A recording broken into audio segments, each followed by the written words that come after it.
आज भन्दाखेरि चाहिँ मेरो चाहिँ एकदम बिजी डे छ। किन भन्दाखेरि चाहिँ आज चाहिँ छ मेरो थ्रेसर लाउने दिन छ। पातोहरू ढाडहरू दुखिरहेकोलाई अब त सकिदिनु जस्तो छ। अब चाहिँ सुँगुर ढाल्नु पर्छ जस्तो छ मम्मी।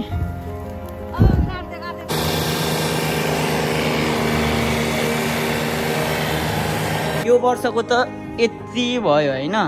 सो पोहोर सालकै हाम्रो यो छ के यति त पोहोर सालकै बाँकी छ। सो परार सालको चामल चाहिँ हामी स्टिल खाइरहेछौँ। यो वर्षलाई मजाले पुग्छ। अनि अब गऱ्यो भने तराईकोमा धेरै हुन्छ हैन। गर्नु चाहिँ पर्छ, त्यो खालको मेहनत चाहिन्छ। So hello everyone, it's me Sumit and welcome to my YouTube channel day with Sumit. So guys आज भनेको चाहिँ एकदम हजुरहरू चाहिँ सन्चै हुनुहुन्छ होला। आज भन्दाखेरि चाहिँ मेरो चाहिँ एकदम बिजी डे छ। किन भन्दाखेरि चाहिँ आज चाहिँ छ मेरो थ्रेसर लाउने दिन छ। यतापट्टि पाजेज अलरेडी रेडी, तर मजाले रेडी चाहिँ भएको छैन। अनि थ्रेसर चाहिँ यहाँ आएर थ्रेसर गर्न थालिसक्यो। सो आज चाहिँ बिहान बिहानै अब दौडधुप भन्दा नि काम त यति धेरै छ। अनि एक कुरा चाहिँ योनिर उठाउनै बाँकी छ। यिनीहरू मुठा बनाइसकेको छ, हिजो उठाउन भ्याएन। सो अब मुठा बनाएर यिनीहरूलाई अनि त्यहाँनिर जम्मा गर्नुपर्ने हुन्छ। अनि अब थ्रेसर पनि आउन आँटिसक्यो। सो त्यो आउनुभन्दा अगाडि मैले गर्नुपर्ने हुन्छ। At the same time vlog अब पनि बनाउनु परिहाल्यो। सो म हजुरहरूलाई पहिलेदेखिबाट त्यो खालको प्रोसिजर देखाइरहेको छु भने पछाडि अफकोर्स म देखाउनेवाला नै छु। सो अब भनेको चाहिँ मुठाहरूलाई चाहिँ लगौँ। मम्मी जानुभएको छ चारो लिनको लागि। मम्मीको बुढाले नि बोक्नुहुन्न, त्यही भएर नबोक्नु भनेर मैले बोक्न पनि लाइनँ। सो अब यति झ्याम्की झ्याम बोकेर यहाँनिर अब यो धानको त्यहाँनिर जम्मा गरेर अनि थ्रेसर लगाउनु पर्ने हुन्छ। सो कसरी हुन्छ के हुन्छ म देखाउँदै जान्छु। So do like share subscribe guys. So हेर्दै जाम सुमितको काम चाहिँ कुन तरिकाले हुन्छ। एकदम अब यो भनेको चाहिँ मेन टाउको दुखाइ हो क्या। यतिको अब धान फन्काइसके पछाडि काम त हुन्छ नै, तर त्यो खालको काम चाहिँ टर्छ धान हुलिसके पछाडि। सो अब काम गर्दै जाम के हुन्छ है त। बेलैमा उठाएको भए मतलब यो खालको दौडधुप हुँदैन थियो क्या। अब थ्रेसरले यतापट्टि थ्रेसरिङ गरेर सकिन आँटिसक्यो। हाम्रो एकोला अझै बाँकी छ। मम्मी बाँड्नु हुँदैछ यतातिर, म बोकिरहेको छु। त्यो आयो भने फेरि त्यसलाई सबै रेडी बनाएर राखिदिनु पर्छ क्या। त्यही भएर दौडधुप एकदम भइरहेको छ ससर फाफा। हिजो अस्तिकोदेखिबाट नै यो पातोहरू ढाडहरू दुखिरहेकोलाई अब त सकिदिनु जस्तो छ। तर आज सके पछाडि मेन काम सकिन्छ, त्यही भएर मात्रै हो। अब चाहिँ सुँगुर ढाल्नु पर्छ जस्तो छ मम्मी।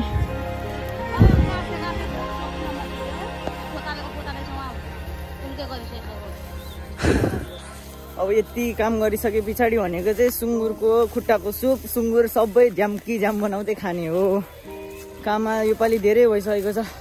एक्लैले मम्मी र मैले नै सबै गऱ्यौँ यो वर्ष त। हुन त अरू बेला एक दुईजना चाहिँ सघाइ मागिन्थ्यो, तर धान कटाइ पनि आफै, बाँड्नै पनि आफै, बोकाइ पनि आफै पर्यो। सो सँगै काम गर्नुको मजै बेग्लै छ। At the same time so face is look like this. Thresher is ready. यो वर्षको धान इज यति। सुमितको पसिनाले हालत पत्ली भइसक्यो। अब भनेको थ्रेसर यो तरिकाले, यो जुन धानको यो छ मुठा चाहिँ यहाँनिर हाल्नुपर्ने हुन्छ। अनि सो धान यहाँबाट आउँछ गाइज मजाले, थिङ्स टु बी रिमेम्बर। यहाँबाट चाहिँ अनि पराल निक्लिन्छ यतातिर। सो अब धमाधम कति हुन्छ है त, कति हुन्छ यो वर्षको धान।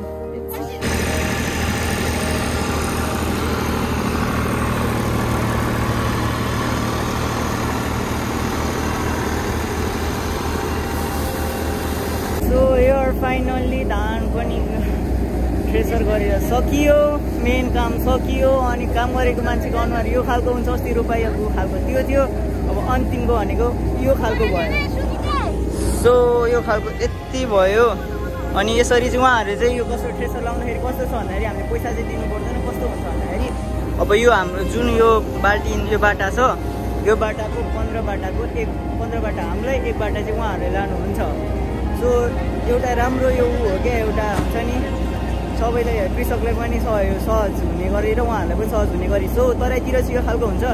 देखाइरहनु पर्ने जरुरत त थिएन, तर मेरो पालुङको सब्सक्राइबर फलोवर्स मेरा साथीहरू सबैलाई प्लस यो खालको चाहिँ हुन्छ कति कुरा नदेखेको कुरा नयाँ देख्नुभयो होला सो अप्रिसिएट गरिदिनु होला। सो सुमितको धान थ्रेसर गरेर सकियो अब भनेको यसलाई स्टोर गर्नुपर्ने हुन्छ। सो हेर्दै जानु के हुन्छ।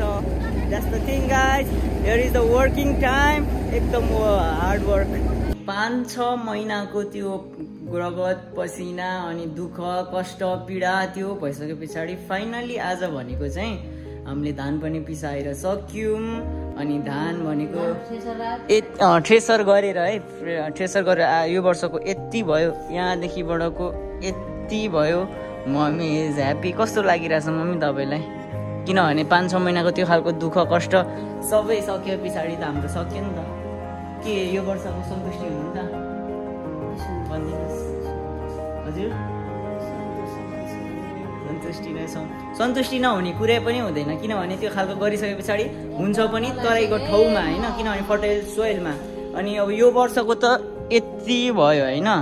सो पोहोर सालकै हाम्रो यो छ क्या, यति त पोहोर सालकै बाँकी छ। सो परार सालको चामल चाहिँ हामी स्टिल खाइरहेछौँ, यो वर्षलाई मजाले पुग्छ। अनि अब गऱ्यो भने तराईकोमा धेरै हुन्छ होइन, गर्नु चाहिँ पर्छ, त्यो खालको मेहनत चाहिन्छ। मम्मी र मेरो भए पछाडि भनेको त यु गाइज अल नो होइन। सो पोहोर सालको चामल स्टिल छ अनि यो वर्षको त पोहोर सालको धान परार सालको चामल खाइरहेछौँ, यो वर्षको धान यति छ। के अरे पोहोर सालको धान यति छ अनि यो सालको चाहिँ धान यति छ। सो गरे अनुसारले फल पनि भयो, किनभने अब कृषक भइसके पछाडि होइन दसैँ भनेको यही नै हुन्छ क्या। कृषकहरूले चाहिँ होइन त्यत्रो बाढीहरू होइन अब आयो ढल्यो त्यो खालको कतिको बिजोग भयो होइन। अनि अझै पानी आउँछ कि अब काटेर राखेको छ बगाउने हो कि बिग्रिने हो कि भन्ने त्यो खालको हुन्छ क्या कृषक भए पछाडि। सो त्यो खालको भइसकेको थियो, तर हामीले चाहिँ सुरक्षितपूर्वक यो खालको हामीले दान गर्न पनि सक्यौँ। सो कृषकको लागि एउटा राम्रो कुरा हो बिइङ अ फार्मर है। अब धान पनि सबै थन्को मुन्को लगाइयो, सबै स्टोर पनि गरियो। अब भनेको चाहिँ बिहानदेखिबाट केही नखाइकन काम गरेको नि त। थ्रेसर पनि आज आउँछ चाहिँ थाहा थियो, तर बेलुकातिर आउँछ होला भन्ने सोचिरहेको थिएँ, तर अब चाँडै आयो त्यही भएर खानापिना पनि केही भएको थिएन, नखाइकन गरेर होला जिउ सालाक सुलुक भइरहेको छ। अब भनेको खाना बनाउनु 12:30 भइसक्यो, मम्मीको औषधि खाने बेला त 10 बजी नै हो। अब जिउ दुखेर सुत्ने बेला मन लागिसक्यो, तर अब के गर्नु, खाना त खानुपर्छ, भोक एकदम लागिरहेको छ। त्यही भएर अब खाना बनाऊँ, आमा छोरा मिलेर लापाक लुपुक झापाक झुपुक बनाएर खाने, अनि त्यस पछाडि एकछिन चाहिँ रेस्ट गर्नुपर्ने हुन्छ।